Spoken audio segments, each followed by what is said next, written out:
En la física, se describe la temperatura como una propiedad intrínseca de los objetos, la cual simplemente nos dice qué tan caliente o qué tan frío está. Sin embargo, existe un cambio de temperatura cuando se le transfiere cierta energía al sistema en forma de calor. Esto podemos verlo al menos cotidianamente cuando queremos prepararnos un café.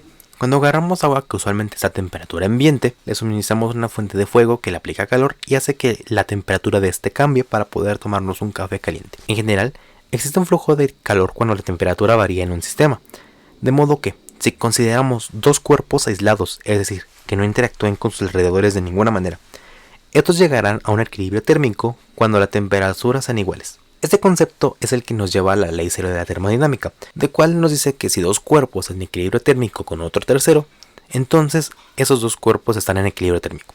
Este concepto nos lleva fácilmente a la creación de termómetros, debido a que muchos de ellos están escalados en base a un baño térmico completamente frío y un baño térmico completamente caliente, llámese agua con hielo, siendo un extremo, y agua casi evaporándose en el otro. De este modo podemos construir un termómetro que nos permite cuantificar la temperatura usando el mercurio y su dilatación dentro de un tubo capilar.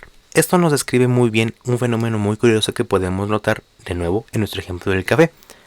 Cuando dejamos nuestro café en la mesa y dejamos el café ahí, no lo tomamos por mucho tiempo, tiende a llegar a un equilibrio térmico con el ambiente. Fue Sir Isaac Newton quien pudo describir el enfriamiento del objeto en función del tiempo mediante su ley de enfriamiento, con la que podemos conocer de qué manera un objeto se enfría o se calienta en función del tiempo, dependiendo de las razones del enfriamiento, cuánto calor se pierde y cómo es el cuerpo. Es así como propone una relación de proporcionalidad como la que vemos en pantalla para una temperatura menor a 30 kelvins, donde la razón de pérdida de calor con el cambio del tiempo es directamente proporcional al cambio de temperatura. Es decir, el cambio en la temperatura a lo largo del tiempo es directamente proporcional a la diferencia entre la temperatura del objeto y la temperatura del ambiente. Es así como define una constante de proporcionalidad K que depende de los factores del sistema. De este modo, tenemos que su ecuación diferencial que nos ayuda a describir el comportamiento de un objeto el cual se está enfriando es la que se ve en pantalla.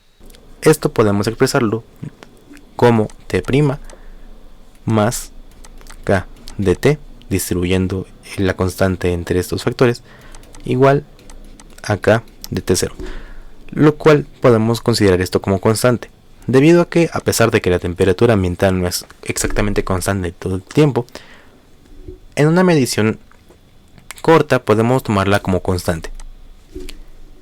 Esto nos recuerda a nuestra forma general de una ecuación diferencial de primer orden lineal, la cual es de la forma x' más p de t de x igual a q de t, donde x es una función dependiente del tiempo. De este modo podemos notar que k es igual a p de t y q de t0 es igual a q de t. De este modo podemos calcular mu de t como la exponencial de la integral de p de t, que es nada más y nada menos que la exponencial de la integral de k de t. Sin embargo, como k es una constante, podemos sacarla de la integral y nos queda que mu de t es igual a la exponencial k de t. Por otro lado, podemos obtener la integral de mu de t multiplicando a q de t, lo cual es la integral de e k de t, que es el resultado de mu que obtuvimos, que multiplica a k de t0, el cual es el resultado de q de t. Sin embargo, y como mencionamos, esta es una constante, la cual puede salir de la integral, resultándonos en k de t0 por la integral de e k de t de t. Podemos realizar una sustitución donde u sea igual a k de t, de modo que la diferencial de u sea igual a k por dt, siendo lo mismo que du sobre k igual a dt. De este modo podemos realizar nuestra sustitución como k de t0 por la integral de e a la u sobre k de u. Sin embargo, como k es una constante, esta sale de la integral y al encontrarse con esta k, estos quedan como un 1. Por lo tanto, nuestra solución es t de 0 a la u de u, lo cual se queda igual, teniendo así t de 0 que multiplica a EU más la constante de integración que denominaremos como Cin. Regresando a nuestros valores que definimos como u, tenemos que nuestra solución, a menos de esta parte, nos queda como e de kt que multiplica a t0 más la constante de integración. Finalmente, podemos obtener la solución a nuestra ecuación diferencial de la temperatura respecto al tiempo como una constante arbitraria que denominaremos como C1 sobre mu de t más la integral de mu de t q de t sobre mu de t. Pero ya conocemos todos esos datos, por lo que basta sustituir, teniendo que la constante arbitraria sobre e k de t más e k de t t0 más la constante de integración sobre e a la k de t. Así podemos simplificar esto como C1 e a la k de t más e a la k de t t0, donde podemos distribuir ese exponencial en cada uno de los factores, siendo así e a la k de t más la constante de integración sobre e a la k de t. Sin embargo, como estos dos son el mismo, podemos simplificarlo como t por la constante e a la menos kt más t0 más c integral e a la menos kt.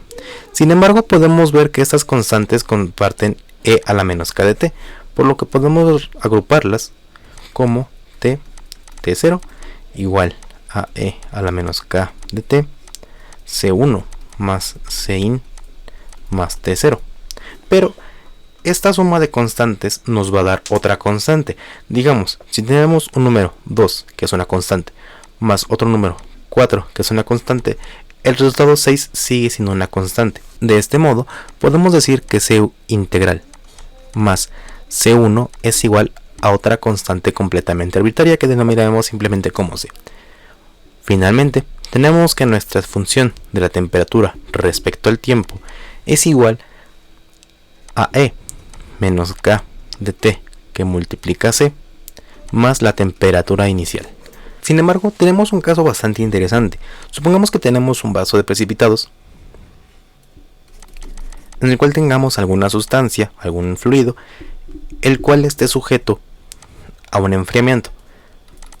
Si medimos la temperatura de este fluido y cómo ésta va decayendo, podemos ver que en un tiempo de medición t igual a 0 tenemos cierta medida de temperatura que podemos denominar arbitrariamente como TH. Llámese que TH pueda ser 70 grados Celsius, 60 o lo que sea con lo que empecemos nuestra medición. De este modo podemos establecer unas condiciones iniciales dados estos valores, siendo así que para la temperatura en un tiempo 0, nuestra solución evaluada, que sería C, la constante que obtuvimos, por la exponencial menos K por el tiempo que estamos evaluando en 0, más la temperatura inicial, la cual tiene que ser igual a TH, la temperatura medida a ese tiempo 0, podemos ver que esto se vuelve 0. De modo que este resultado se vuelve 1. Por lo tanto, T evaluado en 0 es igual a la constante más la temperatura ambiental igual a la temperatura medida, que es nada más y nada menos que nuestra resolución de C. Por lo tanto, una expresión más general, o al menos que resulta bastante útil a la hora de realizar mediciones experimentales del enfriamiento de líquidos y fluidos, es decir, que nuestra solución a la ecuación diferencial es igual a la temperatura medida en un tiempo 0 menos la temperatura inicial que multiplica la exponencial más la temperatura ambiental. Esta forma nos resulta muy útil para conocer el comportamiento de una curva a la hora de obtener los datos experimentales, como mencionamos, de un fluido el cual se está sufriendo cierto enfriamiento, que claramente también puede hacerse de la forma inversa, obteniendo así como su comportamiento de la forma en la que se está calentando. En la siguiente gráfica se muestran datos experimentales de enfriamiento de agua de diferentes volúmenes, desde 450 hasta 250 mililitros de la misma. En ella podemos ver cómo las distintas gráficas correspondientes a los distintos volúmenes representan una relación exponencial, por lo que la solución a la ecuación diferencial propuesta por Newton nos muestra que la temperatura de un sistema al que se le aplica una fuente de calor tiene un crecimiento o decrecimiento exponencial cuando ésta se calienta o se enfría respectivamente. Hemos de tomar en cuenta que la temperatura depende estrictamente de la presión a la que nos encontremos, dado que este experimento se efectúa en la Facultad de Ciencias a una temperatura bastante más alta a la que consideramos para distintas mediciones que se toman a medida de la presión del nivel del mar, o sea, una atmósfera. Debemos tener en cuenta que esta puede variar a la hora de tomar las mediciones a distintas presiones.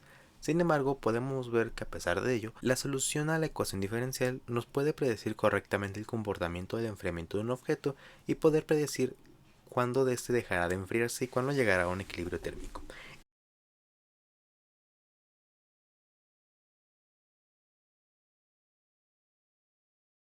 Y ya terminamos con la grabación. Sí.